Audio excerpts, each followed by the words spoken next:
நடத்துறதுதான் நம்ம வாழ்ந்துட்டு நம்ம கேட்குற மெசேஜ் எல்லாம் நல்ல மெசேஜ் அப்படின்னுட்டு நம்ம என்ன செய்யக்கூடாது, அப்படியே நம்பி எல்லாத்தையுமே என்ன செய்யக்கூடாது, குருட்டாட்டமா நம்பி நம்மளுடைய மனதையும் அவன் என்ன செய்கிறானா இருக்கிறான், வழி போக செய்கிறவனா இருக்கிறான் என்று சொல்லி நாம பார்க்கிறோம்.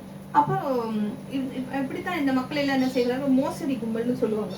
ஏன்னா அவங்க என்ன செய்வாங்க, செட்யூஸ்ட் எதை யூஸ் பண்ணுவாங்க, தன்னுடைய வார்த்தைகளை தான் அவங்க என்ன செய்வாங்க, உபயோகப்படுத்துகிறவர்களாக இருப்பார்கள் என்று சொல்லி பார்க்கிறோம்.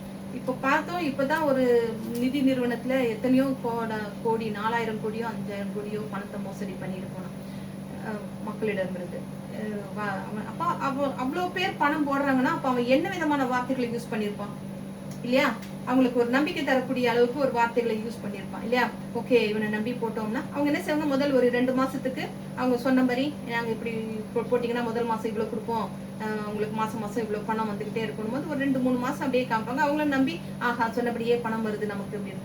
அதுக்கப்புறம் அனுசரா டக்குன்னு எடுத்து ஓடி எல்லாருமே அந்த பணத்தை எல்லாம் சுட்டிக்கிட்டு எல்லாரும் ஓடி போகிறவர்களாக, அவங்களுக்கு என்னதான் நம்ம போய் கம்ப்ளைண்ட் எங்க கொடுத்தாலும் அது என்ன செய்யறது, போட்ட பணம் எல்லாம் வராம அன்னைக்கு அவ்வளவு குடும்பங்கள் என்ன செய்யறதா இருந்தது, தற்கொலை பண்ணி மறிச்சு போயிடுச்சு அப்படின்னு சொல்லி பார்க்க. ஆனா இவங்க என்ன செய்யறாங்க, இவங்க நல்லா பணத்தை எடுத்துக்கிட்டு போனவங்க பெரிய பெரிய அரசியல் அதிகாரிகளும் பெரிய பெரிய தலைவர்களையும் வச்சு அவங்க தப்பிச்சு கொள்கிறார்கள். அப்போ அவர்கள் உபயோகிக்கின்ற என்னது வார்த்தைகள், seduce the peoples with the words. அப்ப இன்னைக்கும் மாட்டு மந்த மாதிரி கூட்டம் என்ன சொன்னாலும் கை தட்டிக்கிட்டு அல்லேலூயா ஆமேன்னு சொல்ற வார்த்தைக்கு என்ன அர்த்தம்னா அப்படியே ஆகணும். எது சொன்னாலும் ஆமேன்னு சொல்லக்கூடாது. யோசிச்சு பார்த்து அவங்க சொல்ற வார்த்தை சரியா அப்படிங்கறத தெரிஞ்சுக்கிட்டு நம்ம ஆமேனும் அல்லேலூயா. இன்னைக்கு எல்லாமே என்ன செய்யறது, தட்டுது, கையை தட்டுது.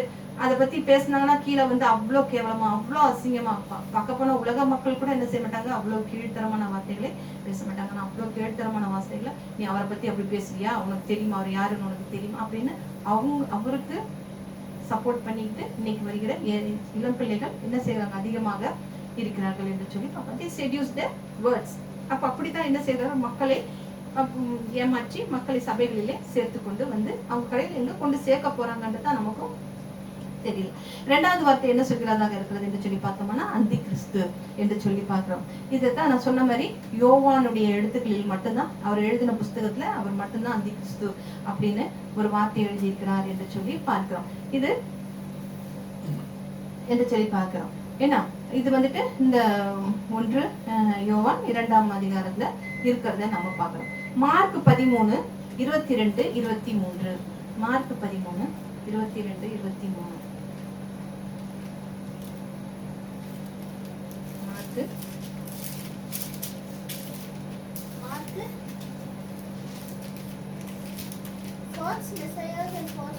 மார்க் எங்க 22 இருக்குது, 13. மார்க் 13.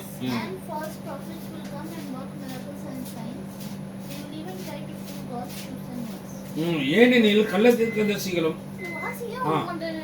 வாசிங்க படி. But be on your guard.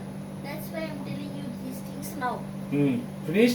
ஏனெனில் கள்ள கிறிஸ்துகளும் கள்ள தீர்க்கதரிசிகளும் எழும்பி கூடுமானால் தெரிந்து கொள்ளப்பட்டவர்களையும் ஒழுங்கா தமிழ் அந்த உச்சரிச்சு படிங்க.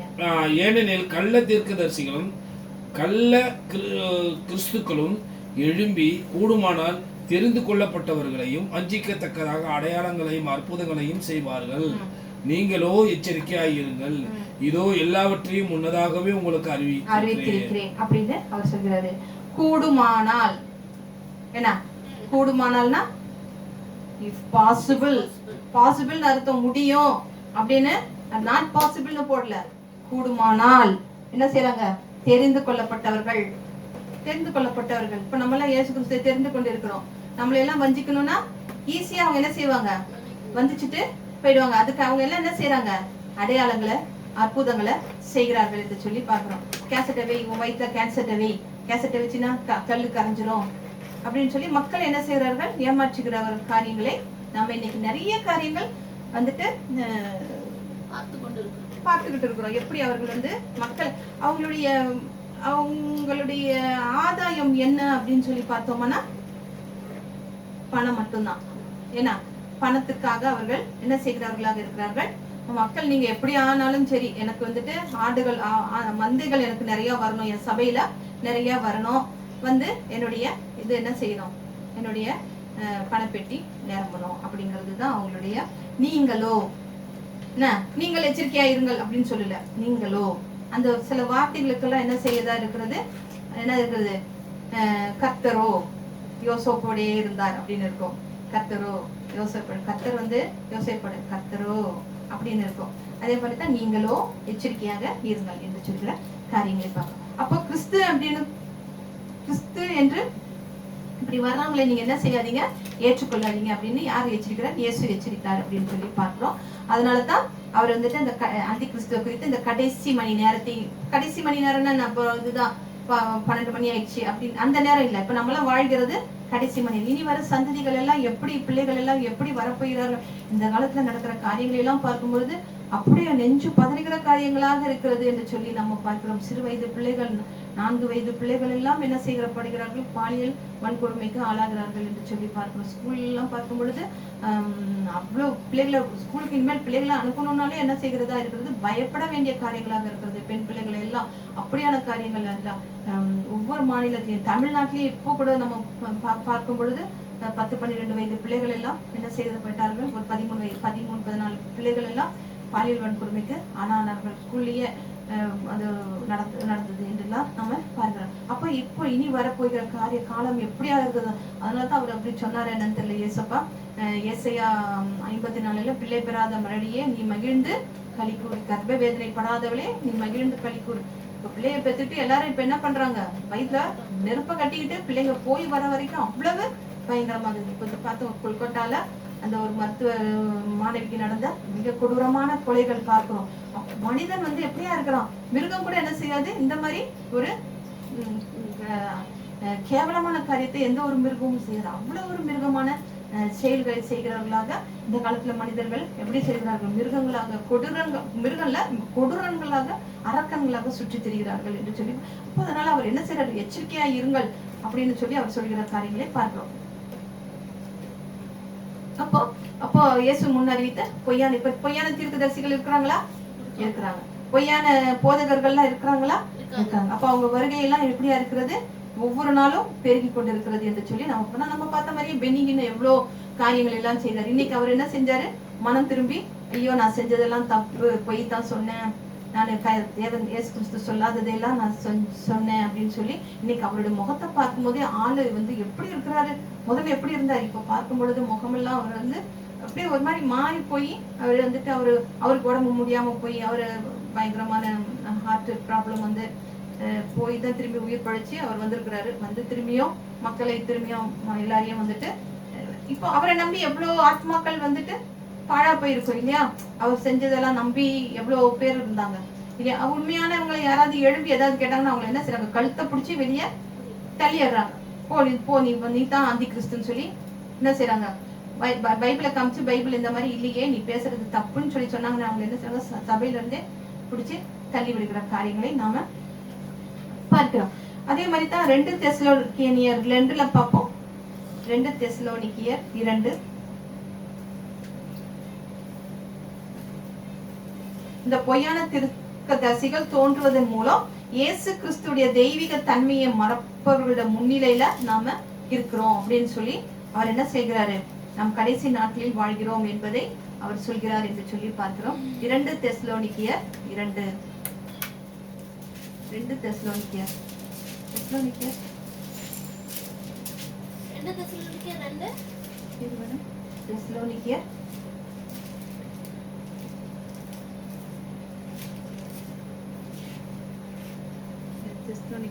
கிறிஸ்துவை பற்றி அதுல யோவான் பேசாம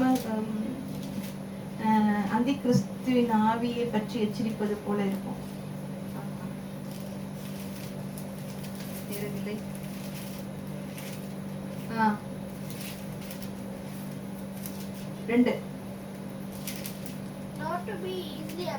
உங்களுக்கு தெரிந்திருக்கிறபடி முன்னே பிலிப்பு பட்டணத்தில் நாங்கள் பாடுபட்டு நிந்தை அடைந்திருந்தோம்.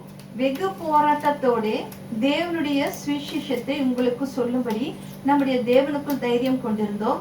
எங்கள் போதகம் வஞ்சகத்தினாலும் துராசையினாலும் உண்டாகவில்லை, அது கபடம் உள்ளதாயும் இருக்கவில்லை. சுவிசேஷத்தை எங்களிடத்தில் ஒப்புவிக்கத்தக்கதாய் தேவன் எங்களை உத்தமர் என்று எண்ணினபடியே நாங்கள் மனுஷருக்கல்ல, எங்கள் இருதயங்களை சோதித்தறிகிற தேவனுக்கே பிரியம் உண்டாக பேசுகிறோம். இன்னைக்கு எப்படி பேசுறாங்க? அவங்க யாருக்கு பிரியம் உண்டாக பேசினார்கள்?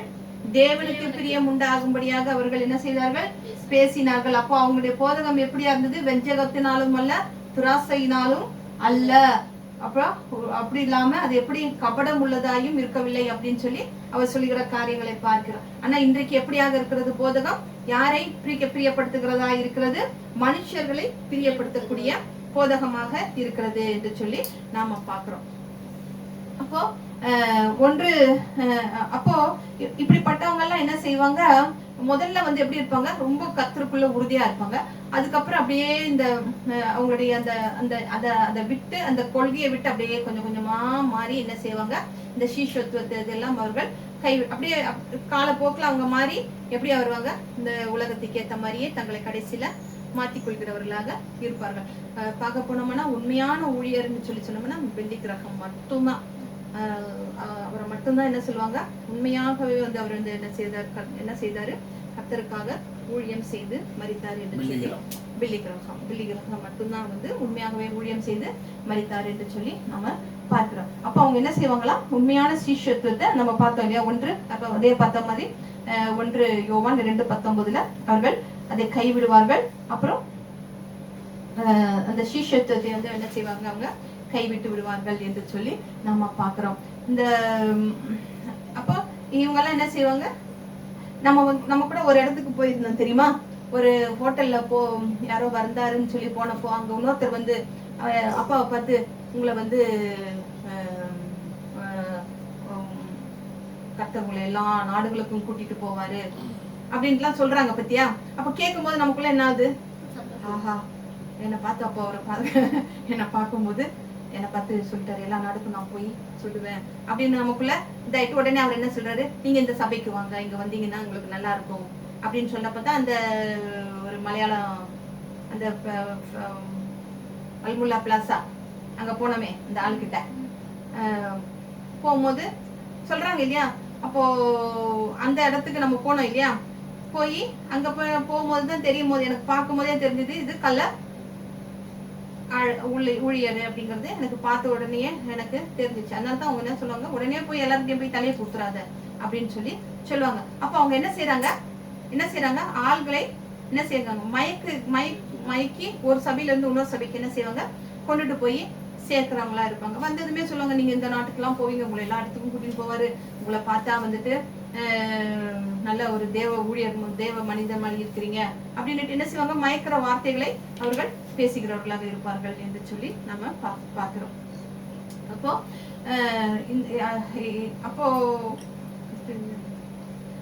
ஆனா கிறிஸ்துவ உண்மையா நேசிக்கிறவங்க நிச்சயமா என்ன செய்வாங்க? அவருடைய சத்தத்துக்கு செவி கொடுக்கிறவர்களாக, அவருக்கு கீழ்ப்படுகிறவர்களாக, கர்த்தருக்கும் பிதாவுக்கும் பரிசுத்த ஆவியானவருக்கும் அவர்கள் கீழ்ப்படுகிறவர்களாக இருப்பார்கள் என்று சொல்லி நாம பார்க்கிறோம். அப்போ உண்மையா அவரை பின்பற்றுகிறவர்களுக்கு, கர்த்தரை உறுதியாய் பற்றி கொண்டு அவரை பின்பற்றுகிறவர்களுக்கு அவர் என்னென்ன கொடுப்பாருன்னு பார்க்கலாம். வெளிப்படுத்தினால் 2:7 வெளிப்படுத்தின விசேஷம் 2:7 ஃபுல்லா படிக்க வேண்டாம், நான் சொல்றேன். ஆவியானவர் சபைகளுக்கு சொல்லுகிறதை காதுள்ளவன் கேட்கிறவன். கடைசி ஜெயம் கொள்கிறவனோ எவனோ அவனுக்கு தேவனுடைய பரதீசியின் மத்தியில் இருக்கிற ஜீவ விருட்சத்தின் கனியை புசிக்க கொடுப்பேன். யாருக்கு என்ன கொடுப்பாரு? நமக்கு என்ன கொடுப்பாரு? ஜீவ விருட்சத்தின் கனியை. முதல்ல ஜீவ விருட்சத்தின் கனியை புசிக்க கொடுப்பேன்னு சொல்றாரு. அடுத்தது அதுலயே 17 கடைசி வார்த்தை 17 கடைசி வார்த்தை. வேறொருவன் அறியக்கூடாத புதிய நாமத்தை கொடுப்பேன். நமக்கு புதிய நாமத்தை கொடுப்பேன்னு சொல்றாரு. 26ல 26ல ஜெயம் கொண்டு முடிவெருந்தும் என் கிரியைகளை கை கொள்ளுகிறவன் எவனோ அவனுக்கு நான் என் பிதாவின் இடத்தில் அதிகாரம் பெற்றது போல ஜாதிகள் மேலும் அதிகாரம் கடைசி. கொடுப்பேன். அப்ப நமக்கு என்ன முதல்ல என்ன கொடுத்தாரு? ஜீவ விருட்சத்தின் கனியை கொடுக்கிறாரு, புதிய நாமத்தை கொடுக்கிறாரு, அப்புறம் சகல ஜாதிகள் மேலும் நமக்கு அதிகாரம் கொடுப்பேன்றாரு. 3:5 ஜெயம் கொள்ளுகிறவன் எவனோ அவனுக்கு வெண் வஸ்திரம் தப்பிக்கப்படும், நீதியின் ஆடைகளை அவர் என்ன செய்யறாரு? நான் உங்களுக்கு நீதியின் ஆடையை கொடுப்பேன் அப்படின்னு சொல்றாரு. 11 இதோ சீக்கிரமாய் வருகிறேன், ஒருவனும் உன் கிரீடத்தை எடுத்துக் கொள்ளாதபடிக்கு உனக்குள்ளதை பற்றி கொண்டு ஜீவ கிரீடத்தை கொடுப்பேன் அப்படின்னு சொல்றாரு. கனியை கொடுப்பேன்றாரு, ஜீவ விருட்சத்தின் கனியை கொடுப்பேன்றாரு, புதிய நாமத்தை கொடுப்பேன்றாரு. அதாவது உனக்கு அதிகாரம் கொடுக்கப்படுகிறது, அதாவது கொடுக்கப்படுகிறது என்று உறுதி அளிக்கப்படுகிறது. அப்புறம் நீதியின் ஆடையை கொடுப்பாரு, ஜீவ கிரீடத்தை கொடுப்பாரு. அதுலயே 21:7 21:7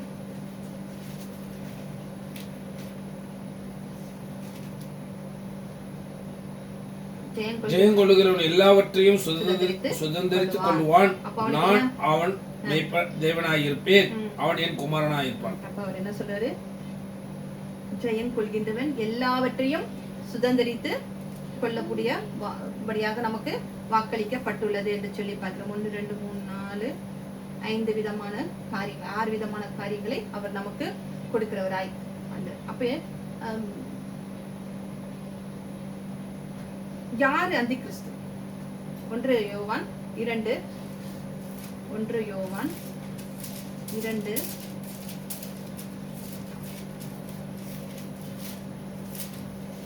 அது இருக்கும் பாரு. 1 யோவான் 2:22 இயேசு கிறிஸ்துவை அல்ல என்று மறுதலிக்கிறவனே அல்லாமல் வேறு யார் பொய்யன்? பிதாவையும் குமாரனையும் மறுதலிக்கிறவனே அந்தி கிறிஸ்து. அப்போ யாரு இயேசுவை இல்ல அப்படின்னு சொல்றவனும், பிதாவை இல்ல அப்படின்னு சொல்றவனும் இந்த மோர்மன் சபைன்னு ஒண்ணு இருக்கும் சொல்லுவாங்க. மோர்மன் சபை அவங்க அப்படித்தான் என்ன செய்வாங்க? இயேசுவே கிடையாது, அவர் சாதாரண ஒரு மனுஷனும் கிடையாது அப்படின்னு சொல்லி அவங்க என்ன செய்வாங்க? மறுதலிக்கிறவங்களாக இருப்பாங்க. ஆனா அவர் இங்க என்ன சொல்றாரு? இயேசுவை மறுதலிக்கின்றவன் யார்? கிறிஸ்து அல்ல என்று மறுதலிக்கின்றவனே அல்லாமல் வேறு யார்? அப்ப அவன் தான் யாரு? அந்தி கிறிஸ்து என்று சொல்லி நாம பார்க்கிறோம். அப்ப உண்மையான கிறிஸ்துவ ஒருபோதும் சிஷ்யத்துவத்தை கைவிட மாட்டாங்க. அவங்க அவரை இறுதி வரை விடாமுயற்சியுடன் என்ன செய்வாங்க? அவரை பற்றி கொண்டிருப்பார்கள் என்று சொல்லி நாம பார்ப்போம். உண்மையாகவே நான் மறுபடியும் பிறந்தேன் அப்படின்னு சொல்றவங்க என்ன செய்வாங்க? அவங்களுக்குள்ள ஒரு மனமாற்றம் ஏற்பட்டால், எனக்காக அவர் மரிச்சாரு, எனக்காக அவரு மரித்தாரு அப்படின்னு அந்த உறுதி அவங்களுக்குள்ள இருந்தா நிச்சயமா இயேசு கிறிஸ்துவை விட்டு அவங்க என்ன செய்ய மாட்டாங்க? விலகி போகவே மாட்டாங்க. விலகி போகவும் முடியாது, அவங்கள கைவிடவும் முடியாது. அப்புறம் கடைசி வரைக்கும் மரண பரியந்தியும் உறுதியாய் அவர் என்ன செய்வாங்க? பற்றி கொண்டிருப்பார்கள் என்று சொல்லுவாங்க. இந்த ஆப்கானிஸ்தான்ல ஒருத்தர் இருந்தாரு, அப்துல் ரஹ்மான் சொல்லி ஒருத்தர் இருந்தாரு. ஆப்கானிஸ்தான் தான் ரொம்பவும் பயங்கரமான நாடு, முஸ்லீம் நாடு. அவங்க எல்லாம் மொரட்டத்தனம் பிடிச்சிருவாங்க. ஏன்னா அப்ப அவங்க இருக்கும்போது அவருக்கு ஏதோ வேதம் படிக்க போக அவருக்கு இயேசு கிறிஸ்துவை ரொம்பவும் இதாகி பிடித்து அவரை ஏற்றுக்கொண்டார் என்று சொல்லி நம்ம பார்க்கிறோம். 42 வயசுல அவர் என்ன செய்யறாரு? இயேசு கிறிஸ்துவை ஏற்றுக்கொண்டார் என்று சொல்லி பார்க்கும்போது அது அவங்களுக்கு அது ஒரு பெரிய ஆப்கானிஸ்தான்ல அவங்களுக்கு அது ஒரு பெரிய ஒரு குற்றமாக அவருக்கு காணப்பட்டது என்று சொல்லி பார்க்கணும். இவர் இயேசு கிறிஸ்துவை ஏற்றுக்கொண்டதுனால அவங்க மனைவி என்ன செய்யறாங்க? அவரை விட்டு பிரிந்து போயிடுறாங்க. அப்ப அவருக்கு 2 பெண் குழந்தைகள், சிறு பிள்ளைகள் இருந்ததுனால அதை அவங்க பேரண்ட்ஸ் கிட்ட விட்டுறாங்க. அப்ப இவரை ஜெயில போட்டு எவ்வளவுக்கு எவ்வளவு அவரை சித்திரவதைப்படுத்த முடியுமோ அவ்வளவுக்கு அவ்வளவு அவரை சித்திரவதைப்படுத்தினாங்க. அதனாலும் அவர் என்னத்தான் பண்ணாலும் சரி, நான் என்ன செய்ய மாட்டேன், இயேசு கிறிஸ்துவை விட்டு நான் போக மாட்டேன்னு சொல்லிட்டு அவ்வளவு இதையும் அவர் ஏற்றுக்கொண்டு அவர் எல்லா இதையும் சகிச்சுக்கிட்டு அவர் இருந்தாரு அப்படின்னு சொல்லி நம்ம பார்க்கிறோம். அப்போ பார்க்கும்போது இது அப்படியே நியூஸா பரவ போக இவங்க என்ன செஞ்சாங்க? இது பயங்கர இன்டர்நேஷனல் இஷ்யூ ஆகி எல்லா நாடுகளும் ப்ரெஷர் கொடுக்க ஆரம்பிச்சிருச்சு. நீ ஒருத்தர் அது அவருடைய உரிமை, அவர் அவரை ஏற்றுக்கொள்கிறார் அப்படிங்கிறது அவருடைய உரிமையா இருக்கும்போது அவரை எதுக்கு நீங்க இவ்வளவு அவரை டார்ச்சர் பண்றீங்கன்னு சொல்லி அது ஒரு பெரிய பேசும் பொருளாக பேசப்பட்டு அப்புறம் கடைசியில இவங்க என்ன இன்டர்நேஷனல் ப்ரெஷர் ஆயிடுச்சுல, அதனால இவங்க என்ன பண்ணாங்க? கடைசியில அவரை இது பண்ணிட்டாங்க, ஜெயில இருந்து ரிலீஸ் பண்ணிட்டாங்க. அப்புறம் அவர் அங்கேருந்து போய் தன்னுடைய பெண் குழந்தைகளையும் கூட்டிகிட்டு போய் அவர் வந்துட்டு வேறொரு நாட்டில் போய் அங்கேருந்து இட்டாலியில் இருந்துட்டு அங்கேருந்து அவர் என்ன செய்கிறாரு, இன்னமும் கர்த்தருக்காக அவர் வந்துட்டு என்ன செய்கிறாரு, ஊழியம் செய்து கொண்டு இருக்கிறாரு என்று சொல்லி பார்க்கப்போ சிலர்லாம் வந்துட்டு சும்மா சாதாரணமாகவே ஒரு டார்ச்சர் பண்ணும்போது அந்த வேதனைக்கெல்லாம் பயந்து ஐயோ மறுதளிக்கிறவங்க, அவருக்கு அவ்வளவு அவருக்கு ரொம்பவும் முடியாம போய் சாகர தருணத்துக்கெல்லாம் அவர் போயிட்டாருன்னு அப்புறமா தான் அவர் வந்துட்டு எல்லா நாடுகளும் கண்டனம் தெரிவிச்சு நீங்க இந்த மாதிரி பண்ணீங்கன்னா நாங்கள் உங்களோட நாட்டு மேல் நாங்கள் இந்த மாதிரி இதெல்லாம் சட்டப்படி இந்த மாதிரி காரியங்கள் எல்லாம் செய்வோம்னு சொல்லும் போது தான் அவங்க கடைசி அவரை விட்டார்கள் என்று சொல்லி பார்க்கலாம். ஆனா அவர் மரணத்தை எதிர்நோக்கி உறுதியோட இருக்க காரணம் என்னன்னா அவர்கிட்ட மறுக்க முடியாத ஒருத்தர் அவர் அவருக்குள்ள இருந்தாருன்னு சொல்லி இருந்தது. அவர் இருதயத்துக்குள்ள ஒரு மாற்றம் நடந்தது என்று சொல்லி பார்க்கிறோம். இயேசு தான் அவரை வந்து மாற்றினாரு, கடைசியில் அவரையே வந்து அவருக்கு உண்மையாக இருந்தவரையும் விடுவித்தார் என்று சொல்லி பார்க்கிறோம். அதே போலதான் அப்போஸ்தலராகிய பவுலும் இதே நிலைமையில தான் இருந்தாரு. விசுவாசத்துக்காக கைது செய்யப்பட்டு எங்க போனாரு, ரோமுக்கு போய் அழைத்து செல்லப்பட்ட பவுல் இயேசுவை வந்து திறப்பதை விட நான் மரணத்தை எதிர்கொள்கிறேன்னு சொல்லி அவர் அவ்வளவு தைரியமாக இருந்து அவரை தெரிந்து கொண்டார் என்று சொல்லி நம்ம பார்க்கிறோம். நம்ம உண்மையிலேயே ரட்சிக்கப்பட்டோமா இல்லையா அப்படிங்கிற நம்ம அறிந்து கொள்ள நாமளே என்ன செய்யணும், செல்ஃப் அனலைஸ் பண்ணி நம்ம பார்க்கிறோம். உண்மையா நம்ம அறிஞ்சோம்னா நம்ம நிச்சயமா அவரை மறுதளிக்கவும் மாட்டோம், அவரை விட்டு நம்ம பிரிந்து போகவே மாட்டோம் அப்படின்னு சொல்லி நம்ம பார்க்கிறோம். இந்த டாவின்சி இருக்கிறார் இல்லையா, அவர் வந்துட்டு இயேசு கிறிஸ்துவை பற்றி ஒரு புக் எழுதினாரு. டாவின்சியில டான் பிரவுன் அப்படிங்கிறவர் தான் டாவின்சி கோட் அப்படின்னு சொல்லி ஒரு பிரபலமான புஸ்தகத்தை எழுதினார். அதுல வந்துட்டு இயேசு கிறிஸ்துவை பத்தி எந்த அளவுக்கு தவறான உபதேசங்களை எல்லாம் சொல்ல முடியுமோ அந்த அளவுக்கு சொல்லினதுனால அந்த அளவுக்கு அந்த புஸ்தகம் விற்பனையாகி அவ்வளவு பேர் நிறைய பேர் என்ன செய்தாங்க, கிறிஸ்துவை விட்டு என்ன செய்தாங்க, இயேசுவை விட்டு கைவிட்டு போனார்கள் என்று சொல்லி. ஏன்னா அவன் என்ன செய்யறான் இயேசுவை குறித்து டாவின்சியோட ஒரு புக்கு கூட ஒரு சினிமா கூட வந்தது இல்லையா, இயேசு வந்து மக்தலேனா மரியாதை மூலியமாக குழந்தை இருக்கு அப்படி இப்படின்னு அவருக்கு பற்றி அவ்வளவு இதா எழுதி அந்த இது பண்ணதுனால அவ்வளவு புஸ்தகங்கள் எல்லாம் விற்று அவங்க என்ன செஞ்சாங்க, நிறைய பேர் கர்த்தரை விட்டு போய்விட்டார்கள் என்று சொல்லி நம்ம பார்க்கிறோம். இப்படியாக இயேசு கிறிஸ்துவை குறித்து தவறான போதகங்களை என்ன செய்கிறது, சத்ருவானவன் கொண்டு வந்து மக்களை என்ன செய்கிறதா இருக்கிறது, வழிவிழுகி செல்கிறதாக இருக்கிறது என்று சொல்லி நாம பார்க்கிறோம். அதனால நாம வந்து கர்த்தராகிய பிள்ளைகளாகிய நாம கடைசி வரைக்கும் ஜான் 16 சொன்னது போல சத்திய ஆவியானவர் நம்மளை என்ன செய்கிறார், சத்திய உண்மையிலையும் நம்மை அவர் கொடுத்துட்டு போனார் இல்லையா, அந்த ஆவியானவர் நம்மை சகல சத்தியத்துக்குள்ளும் நம்மை நடத்துகிறவராக இருக்கிறார். அவருக்கு நமக்கு வந்துட்டு நமக்கு எதை கொடுத்துக்கிறார், பகுத்தறிவை கொடுத்துருக்கிறார். அந்த பகுத்தறிவை நம்ம என்ன செய்யணும், யூஸ் பண்ணணும். யூஸ் பண்ணி இவங்க பேசுறது சத்தியமான ஆவியா பொய்யான ஆவியா அப்படிங்கிறது நம்மளால என்ன செய்ய முடியும், கேட்டு சில வார்த்தைகள் எல்லாம் நம்ம கேட்கும் போதே நமக்கு என்ன செய்ய முடியும், ஓ இது வேண்டவே வேண்டாம் அப்படின்னு சொல்லி கேட்கறதுக்கு தோணாது. அது இது இல்லை, இது தவறான உபதேசம் அப்படிங்கிறது நமக்கு நல்லா ரெக்கக்னைஸ் பண்ண முடியும். அப்போ நமக்குள்ள 3 காரியம் இருக்கணும். ஒன்று, நமக்கு ரெக்கக்னைஸ் பண்ணணும், நிதானமாகவும் நமக்கு ரெக்கக்னைஸ் பண்ணணும், விழிப்புணர்வுடன் இருக்கணும், விசுவாசத்துக்காக போராடணும், கடைசி வரைக்கும் உறுதியோட நம்ம என்ன செய்ய வேண்டும், நம்ம யாரை தெரிஞ்சிருக்கிறோமோ அவர்கிட்ட நம்ம கடைசி வரை என்ன செய்ய வேண்டும், உறுதியாக நாம் நிற்க வேண்டும். கர்த்தர் இந்த வார்த்தைக்காக நான் தேவனை நன்றியோடு துதிக்கிறேன். ஹல்லேலூயா, ஹல்லேலூயா, ஹல்லேலூயா, ஹல்லேலூயா. சோத்திரம் சோத்திரம் சோத்திரம் சோத்திரம் சோத்திரம் ஆண்டவரே, கேட்ட வார்த்தைகளுக்காக ஆண்டவரே, கேட்ட சத்தியத்திற்காக உமக்கு சோத்திரம் அப்பா. ஏன்னா சத்தியம் அறிவீர்கள், சத்தியம் உங்களை விடுதலையாக்கும் என்று சொன்ன வார்த்தையின்படியே கிருபையின்படியே அநேக காரியங்களை குறித்து ஆண்டவரே, உலகத்தில் எப்படி கள்ள போதகங்கள், கள்ள கிறிஸ்தவர்கள், கள்ள ஆமாண்டவரே என்னுடையவர்கள் இருக்கிறார்கள் என்பதை அறிந்து புரிந்து கொள்ள பகுத்தறிவு வேண்டும் என்பதை அப்பா தெளிவாக நமக்கு சொல்லிக் கொடுத்த பரிசுத்த ஆவியானவரே உமக்கு ஸ்தோத்திரம். ஆகையால் தான் ஆண்டவரே, ஆமாண்டவரே, ஹல்லேலூயா. சிலுவை சுமந்துராய் சீசனாகுவோம், சிலுவை சுமந்துராய் சீசனாகுவோம், சிந்தை வாழ்விலும் தாழ்மை தரிப்போம், நிந்தை சுமப்பீனும் சந்தோஷம் கொள்வோம்.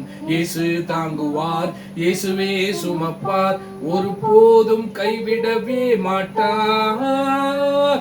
அல்லேலூயா, அல்லேலூயா. வாழ்வும் இயேசுவே, சாவும் லாபமே, வாழ்வும் இயேசுவே, சாவும் லாபமே. இயேசு பெருகவும் நாங்கள் சிறுகவும் வேண்டுமே, சிறுகவும் நாங்கள் சிறுகவும் வேண்டுமே. இயேசு கிருபை தருகிறார், விரதவாக்கிடும் அதை நித்தமும் காத்து கொள்வோம். லூயா அல்லேலூயா அல்லேலூயா அல்லேலூயா. விண்ணை விட்டு எங்கள் கண்களை அகற்றிடோம், விண்ணை விட்டு எங்கள் கண்களை அகற்றிடோம். மண்ணின் வாழ்வையும் குப்பையாய் எண்ணிடுவோம், மண்ணின் வாழ்வையும் குப்பையாய் எண்ணிடுவோம். விண்ணின் வார்த்தைக்கு எங்களை தந்திடுவோம், உண்மை உள்ளவர் என்று அழைப்பார். அல்லேலூயா அல்லேலூயா அல்லேலூயா அல்லேலூயா. சீசன் என்பவன் குருவை போலவே, சீசன் என்பவன் குருவை போலவே தனக்காய் வாழாமல் தன்னையே தருவான், தனக்காய் வாழாமல் தன்னையே தருவான். பரலோக சிந்தை கொண்டு இயேசுவுக்காய் பணி செய்வோம் அனைதே நாமும். அல்லேலூயா அல்லேலூயா அல்லேலூயா அல்லேலூயா. ஆமென் ஹல்லேலூயா.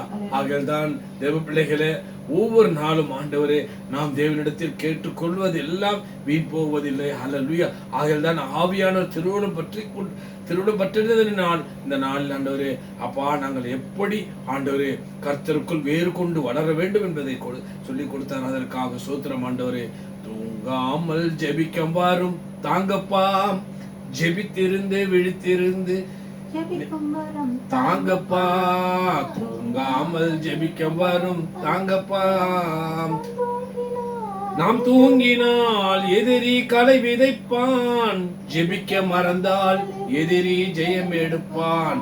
தூங்காமல் ஜெபிக்க வரும் தாங்கப்பா, விழித்திருந்து ஜெபிக்க வரும் தாங்கப்பா, தூங்காமல் ஜெபிக்க வரும் தாங்கப்பா.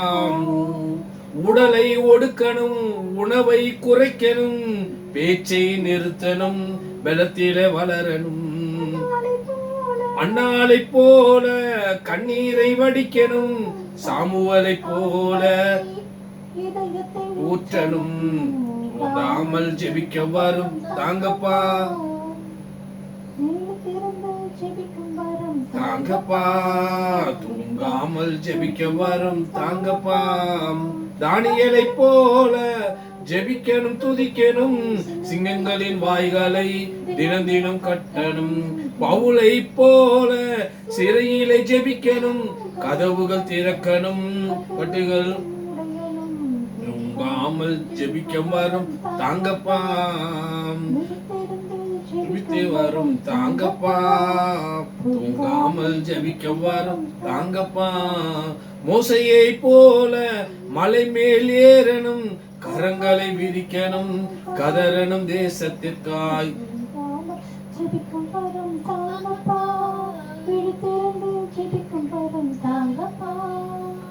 தூங்காமல் ஜெபிக்க வரும் தாங்கப்பா. இயேசுவை போல என்ன தோட்டத்துக்கு போனாரு? கெர்சமேன் தோட்டத்துக்கு. ஹல்லேலூயா. இயேசுவை போல கெர்சமேன் தோட்டத்திற்கு நாமலம் போகணும், ஊக்கமாய் ஜெபிக்கணும், தூங்காமல் ஜெபிக்க வரும் தாங்கப்பா. ஆமா ஆண்டவரே, ஆமா ஆண்டவரே, ஜெபத்தின் ஆவி எங்களுக்குள் ஊற்றணும் அப்பா. அது ஜெபிக்கும் போது அது கருத்துள்ளதாய், அவன ஞானம் உள்ளதாய், கீர்த்தனை உள்ளதாய் இருக்க வேண்டும் ஆண்டவரே. ஆகையால் நீர் அவ்வளவு அழகாக சொல்லிக் கொடுத்தது. சங்கீதத்தினாலும் கீர்த்தனையினாலும் ஒருவருக்கொருவர் புத்தி சொல்லிக் கொள்ளுங்கள். அல்லேலூயா அல்லேலூயா. ஆண்டவரே உமக்கு நன்றி. நாளை ஆண்டவரே நீர் எங்களோடு இடைப்பட்ட இந்த வார்த்தைக்காக சோதரம் இதிலே நாங்கள் நிலைத்திருந்து உம்முடைய நாம மகிமைப்படும்படியே நடக்க எங்களுக்கு உதவி செய்யுங்க. இயேசு கிறிஸ்து நாமத்தில் கேட்கிறோம் ஜீவனுள்ள பிதாவே. திருவிழா ஆராதனைக்கு நேரம் கடந்து செல்வோம்.